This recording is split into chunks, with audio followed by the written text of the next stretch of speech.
Hello guys, in today's video I'm going to show you how to fix Minecraft Legends not installing on Xbox app and Microsoft Store. If you want to fix it, it's easy. All you have to do first, click here and then go to apps and features and now type Microsoft Store and then click on it, and here go to advanced options.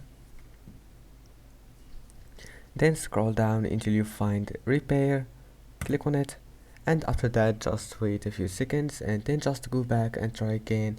And if that doesn't fix it, you will need to restart your Microsoft Store, and that's it. Your problem must be fixed after that.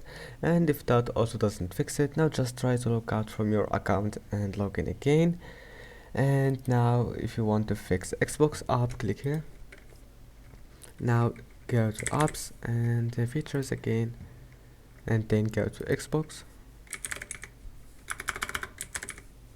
click on it, click advanced options. Now just do the same thing, repair. If that doesn't fix it, reset it again, and that's it. Your problem must be fixed. Just restart your PC and try again. Don't forget to like, and see you in the next video.